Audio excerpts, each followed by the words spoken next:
evening, everyone. Next up on stage is Dr. Steward Doss, Professor, National Insurance Academy. His career speaks of an illustrious 30 years in the area of training, teaching, research, and consultancy. His areas of specialization include actuarial science, enterprise risk management, risk modeling, and quantitative techniques. Dr. Doss is here to present a presentation on need for disaster risk mitigation for climate risk. Yes, so good evening, and I first thank IIA, India Insurtech Association, for giving me opportunity to interact with you. So I'm going to discuss on the climate change implications and why do we need actually a disaster risk financing mechanism that we need to build to really protect the disaster losses which are arising due to the climate change. Now, climate change has become a reality, right? So we are all experiencing. Recent study indicates that last 5 years, world over, the countries have been experiencing extreme heat, okay, and resulting into increasing natural catastrophe risks and also increasing the mortality and morbidity, among the people, okay, affecting their lifestyles. People with increasing morbidity, the cost of healthcare also is going up. Now, not only it affects the morbidity of a person, it is also impacting the ecological balance in a country, creating a huge amount of pollution and environmental hazards. So that's why everywhere, every country is now coming out with climate change regulations, and for making it essential for companies to really come out with climate related disclosures. So what I'm going to discuss about is just a quick a presentation on the need for the disaster risk financing. So why do we need financing? Now you can see that if you refer the Swiss Re report and various other reports, that you will find that the global losses have been increasing. Right now, if you refer 2023, the global economic loss stands at almost like 260 billion US dollar, and the insured loss is about just 108 billion. So that indicates that the global protection gap, what we call protection gap, is the difference between that what is actually the economic loss and how much of that loss is protected through insurance. So even though the global protection gap stands at 62%, but the Indian statistics indicates that our protection gap is going up every year, and now it is almost touching about 95%. Now that shows that the importance of the losses which are rising up because of the net cat risk exposures and how those losses need to be protected. Okay. Now, if you look at the country like India, still we have an insurance penetration of 4%. Out of that, 3% is the life insurance penetration and 1% is non-life insurance penetration. And if you look at the property insurance, now which is the insurance which protects the net cat risk, look at overall to the general insurance business, it stands about 11% contribution. And if you look at every state level, the penetration of the property insurance is again less than 10%. So that indicates that the properties which are there and which are vulnerable for a disaster risk because of increasing the net cat exposures, and that need to be protected. Otherwise, a huge amount of financial liability falls on the government to really, compensate by way of the disaster relief and responses and reconstruction measures. That's where there is a need for, developing a disaster risk financing mechanism. Now you can see here the last 30 years statistics.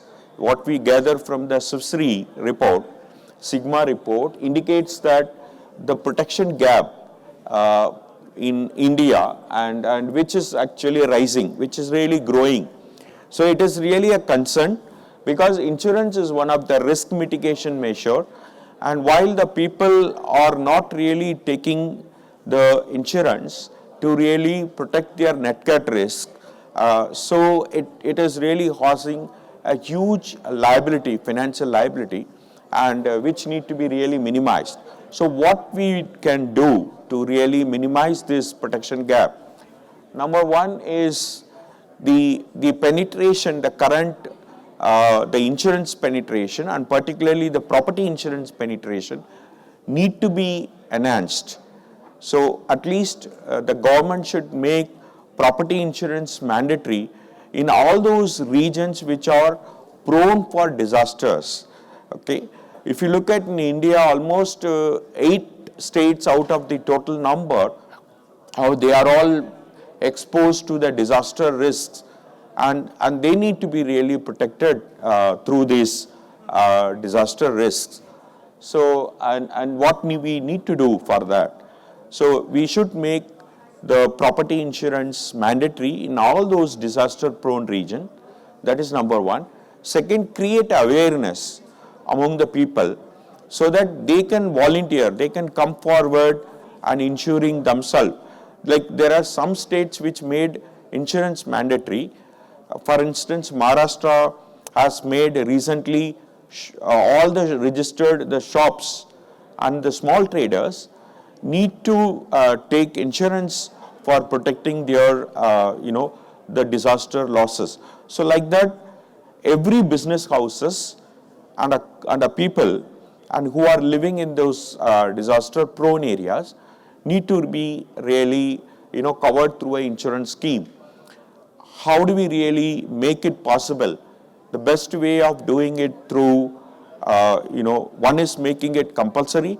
Second is maybe introduce a property insurance through groups, because group insurance can really reduce the premium, and as such, if you look at the premium rates that are offered for a property insurance is very, very minimum.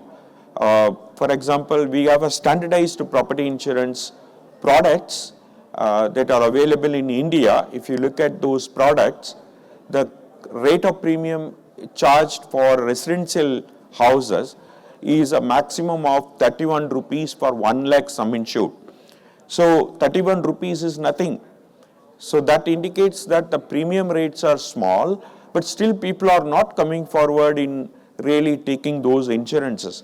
So this is where through kind of an awareness campaign and also, making insurance voluntary in various community groups, community affinity groups, and also the cooperative societies and the NGOs, the various other groups where insurance can be bundled, insurance can be embedded with that.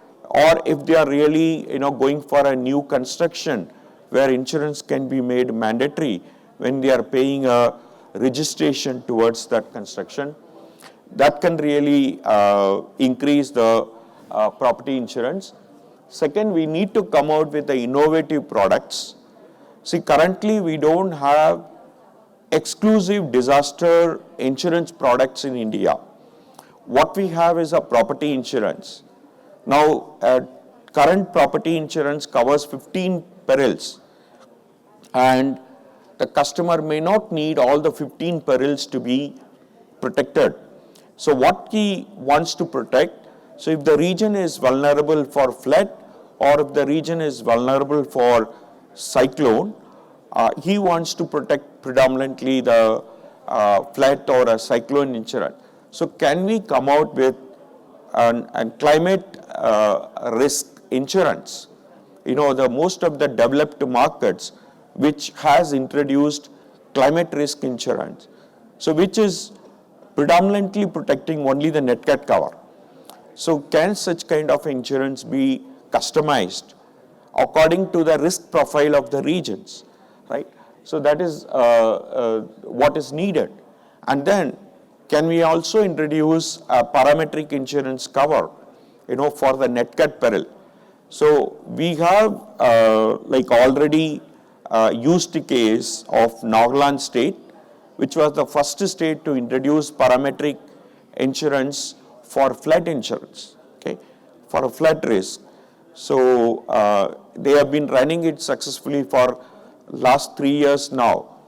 So every state, can they really introduce a parametric insurance cover for an exclusive net cat peril?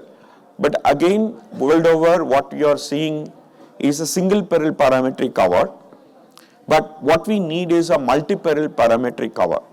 So, because what happens is, today because of the climate change, not a particular region is prone to one single peril, like flood or cyclone. So whenever there is a flood, so you will see that, that region is getting affected through landslide, or that region is getting affected, along with the lightning or along with the cyclone. So what we need is that the bundle of disaster risks which are actually affecting that region need to be structured through a parametric risk solution. So that is a third one. Then we also need to increase the micro insurance, because in the rural areas and the regions where the insurance penetration is not there, so can we really increase the micro insurance solution, and where the property insurance can be bundled. So through the community groups, what I discussed earlier. And then the fourth point is the current SDRF is not at all adequate. Now, to give you an idea, every state has got two kinds of disaster risk funding mechanism. One is called State Disaster Response Fund, what we call SDRF. The other one is State Disaster Mitigation Fund. Now, usually whenever there is a disaster strikes a region, the government uses that SDRF fund to make a payout or to pay a compensation to the affected people, through the SDRF fund. Now, we recently had a couple of analysis on that, and what we find that the current SDRF fund is not at all adequate. If you measure in terms of the exposure, for example, if a region is affected by a flood or a cyclone, which may be 1 out of 25 years event or 1 out of 50-year event, can today cause a disaster loss of minimum 5,000 crore to 6,000 crore. But the current funding of the state, if you look at it, what is available is not more than 1,000 crore. And because the current funding is not at all adequate, and if you take the ratio of the SDRF fund to the disaster losses, and which accounts for about 23 to 24%.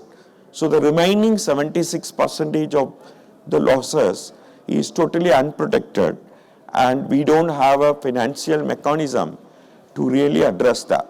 So now, just an example of a parametric insurance.